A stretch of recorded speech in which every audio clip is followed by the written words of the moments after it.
Hi everyone, welcome to my channel. My name is Lena, and today I have, as you can tell by the title, I have a different style of video for you. Today I'm going to talk about wedding planning tips for those brides out there. Congratulations on your engagement, and I'm sure you are on top of the world right now. And so I am here to share 14 tips that I've kind of learned from my own wedding planning experience. Oh, and I'm wearing my wifey tank top and my bridal robe that my sister-in-law got for me.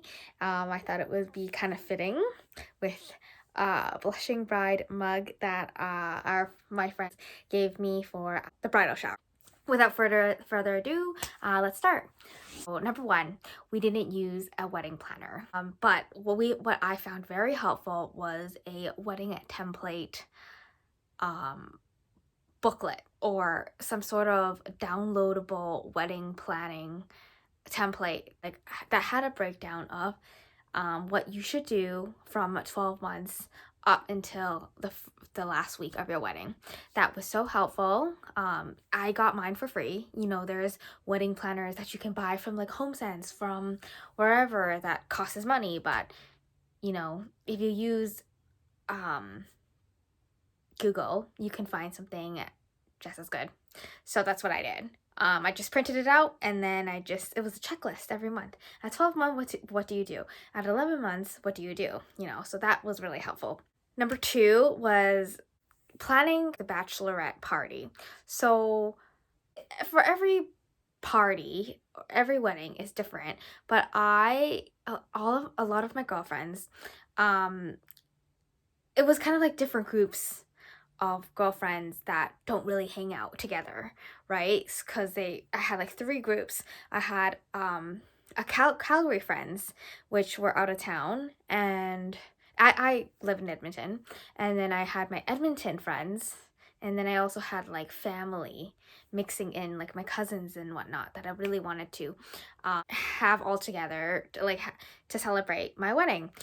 So I decided to plan my own bachelorette party. And I'm glad I did, because, you know, I was able to plan it efficiently, and I had everybody's contacts and whatnot.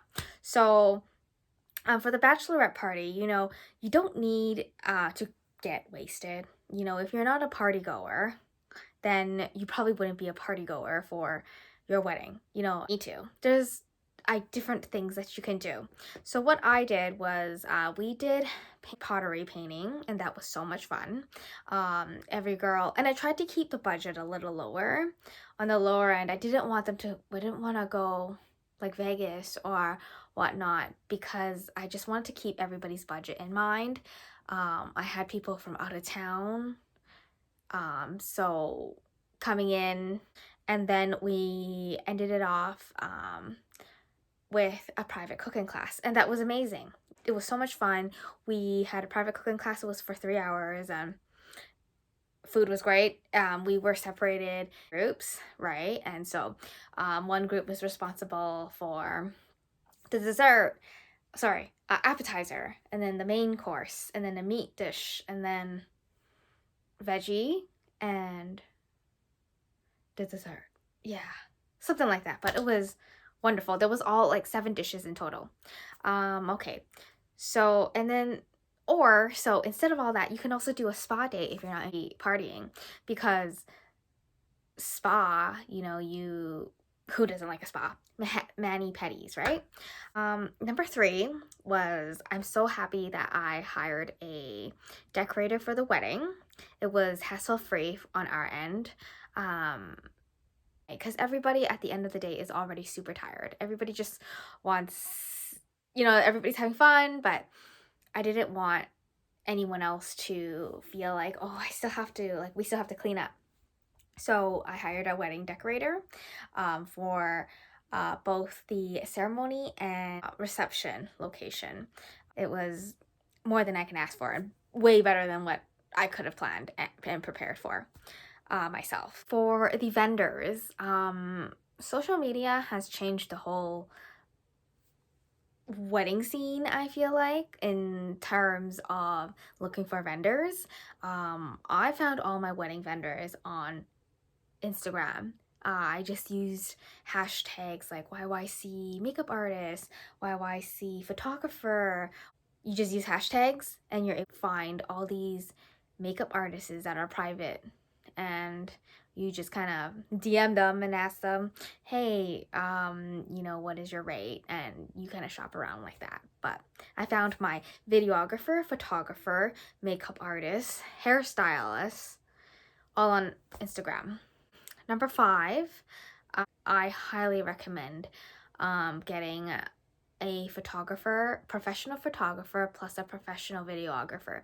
I think those are the best money you can spend, because on your wedding day, you're so busy and you're just trying to like presently be there, that you're just juggling so much and it goes by so quickly.